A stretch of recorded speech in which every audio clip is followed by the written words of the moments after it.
Hey, day 14, life according to YoBo. Guess what? We got us a theme song. Listen to the Clark sisters. I like living this kind of life. Baby, life according to YoBo, best life. Woo-hoo-hoo.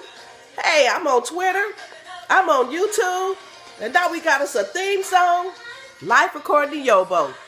No mess, no stress, woo, no BS. We put these Clark sisters on hold.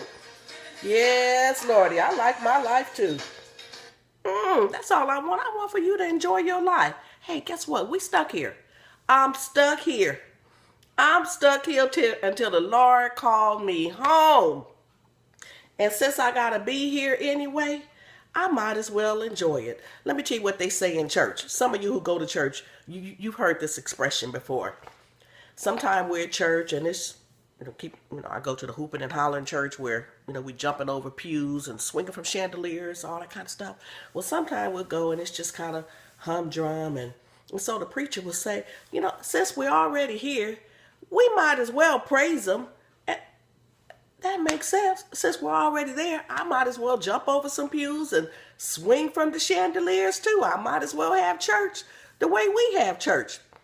And the same thing applies to life. You're already here. Since you're here, you might as well enjoy it. You might as well live the best life. Hey, that's why I'm teaching you how to live life according to YoBo. No mess, no stress, no BS.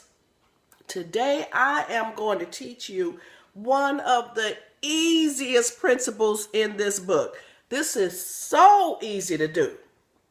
You won't have to stress. You won't have to say, oh, that was difficult. This right here, day 14. Pull out your book with me. Get your book at YoBoProductions.com if you don't have a book. And just sit there and wait for me to read it while everybody else is scrolling on down, reading the page. And you sit there on pins and needles like, come on, YoBo, tell me what it is. I want to know. You just wait. Get your book at YoBoProductions.com. Or go to Amazon.com and get the ebook. You can get it right away. Easy, easy, easy lesson today. Spend time with the living. I'm going to get right into it. You're busy. I'm busy. We're all busy. Everybody, how you doing, girl? I'm so busy. That's another lesson I have to teach you. When people ask you, how was your day? Busy? I didn't ask you that. I said, how was your day? So let's work on taking that out of our vocabulary. Take the word busy out. Everybody's busy, okay? So no matter how busy we are, life seems to come to a screeching halt. Put on the brakes. When a loved one dies, all of a sudden, we have more than enough time to make a phone call, more than enough time to visit a family, more than enough time to attend a 2-hour funeral, and go to the graveyard, and go back to the repast, and hug all your cousins that you haven't seen since the last funeral, and say, we got to get together. We got to plan a reunion. We got to spend more time together. Y'all lying? Tell the same lie at every funeral. And don't see each other again till the next funeral. That's why I'm teaching you how to spend time with the living. There are 2 things you will never see me do. Number 1, you will never see me order flowers for a dead person. What do I look like sending flowers? Why do y'all send flowers to dead people? Somebody is in the casket. Why are you sending flowers to a dead person? I don't understand it. Now keep in mind, I'm different from everybody else. My mind, my thinking, I just process things differently. Why are you sending flowers to a dead person? Some of you got aunties and grandmas, 70, 80, 90 years old. They're going to be dead in the next 15, 20 years. Next 15, 20 days for all we know. How about you order some flowers now? Send those flowers to Big Mama right now, okay?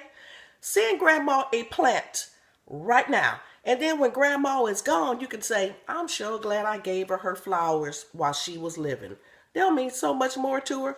My mama told us, do not come to the cemetery putting flowers on my grave. See, that's just the way I was raised. Maybe that's why I feel that way. My mama didn't believe in that. You do not order flowers for a dead person. And number two, you won't see me buying a high price airline ticket to attend a funeral. No. I know people who don't go see their mama, don't go see their daddy, and got the money to buy a plane ticket. Don't call. No mail, no card, nothing. Nothing. But the minute they get the phone call, ooh, I hate to calling you with bad news. Mama died last night. Okay, that's Tuesday. 2 days later, there you are in the city. Mama is dead already. You just spent $1,300 on a plane ticket to go to a funeral. No. No flowers for dead people. No high price airline tickets. My daddy died on September the 3rd. I scheduled his funeral for September the 13th because I looked at the price of airline tickets. I told my siblings, my nieces and nephews, I said, you all book your flight for at least 8 days out and get the discount. I'm not having a funeral in 3, 4, 5 days and everybody paying $900 for a plane ticket. No. Daddy just have to wait for us down there at the mortuary and let everybody get a reasonable airline ticket. So I ain't doing that. But let me tell you what I will do.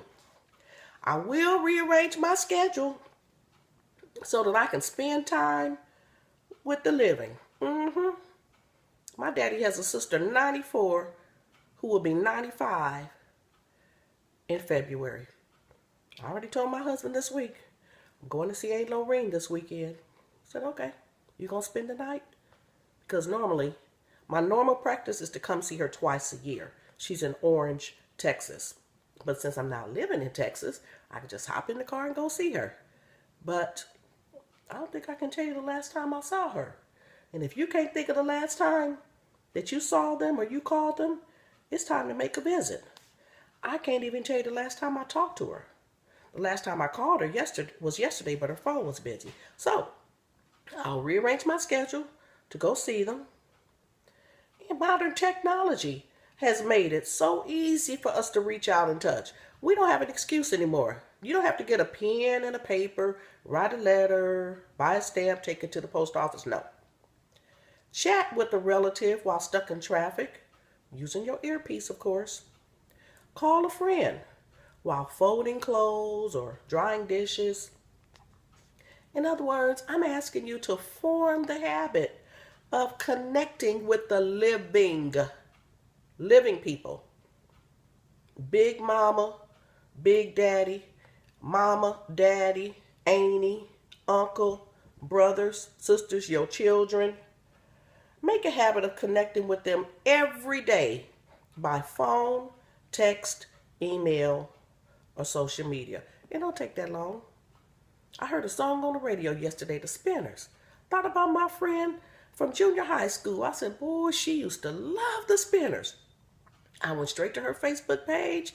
I said, I heard a song and it reminded me of you. Love don't love nobody.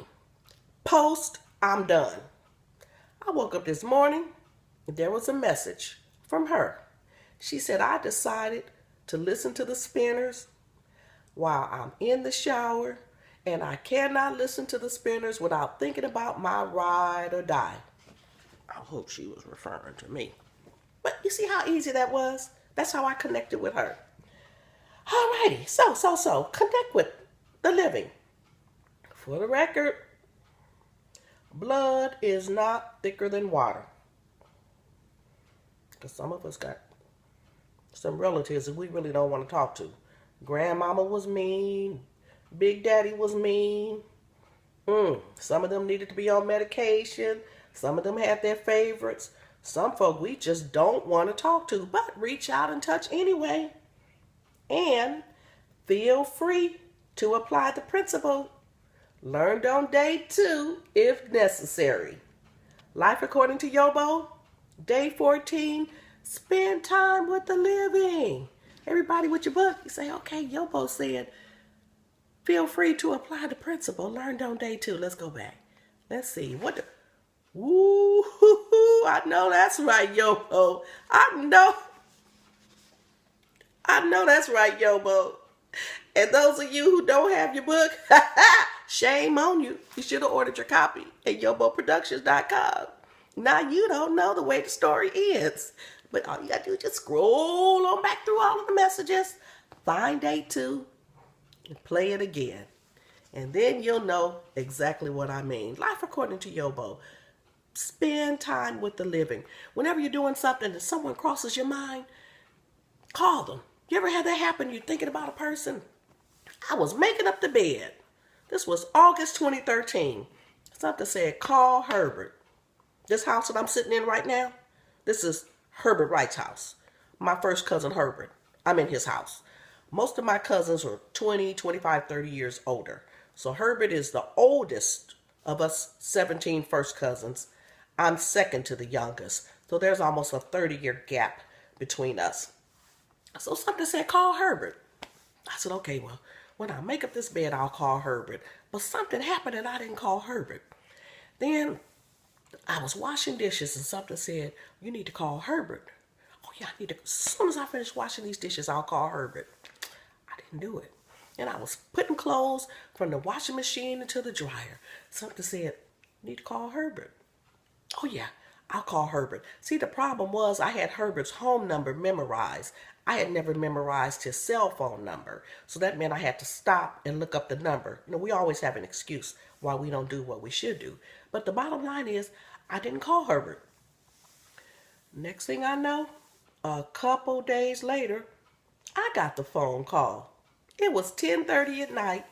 I'm sitting in the living room with Daddy watching TV. And I'm looking at my phone and saying, why is somebody calling me from Texas? If it's 10:30 in LA, it's 12:30 in Texas.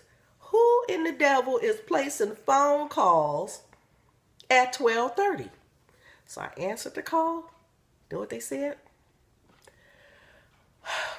I hate to call you with bad news. Uncle Herbert just died. I said the classic line. What is it? Dang, something told me to call Herbert. Dang, something told me to call him. Ooh, something told me to call Herbert. And I hadn't done it. So listen to that voice. So today, reach out and touch somebody. I'm going to see my auntie this weekend. Let's make it a reach out and touch weekend. Go see your mother. Go see your father. Go see a brother or sister. Call them. Email them. Facebook them. Send them a picture of your grandchildren. And for those of you who are my age, you know, we're the new old folks now. Us. Look. See how cute I look? But look up here. Can you see all these gray hairs right there? See all that? And then my eyebrows, and gray hair, and in my nose, but you don't want to see inside my nostrils.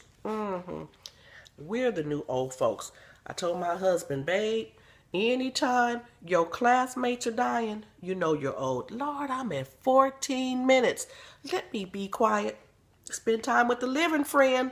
Life according to YoBo. Find me on Facebook, YouTube, and Twitter. You have yourself a good day, and I'll see you tomorrow on day 15. Bye, y'all.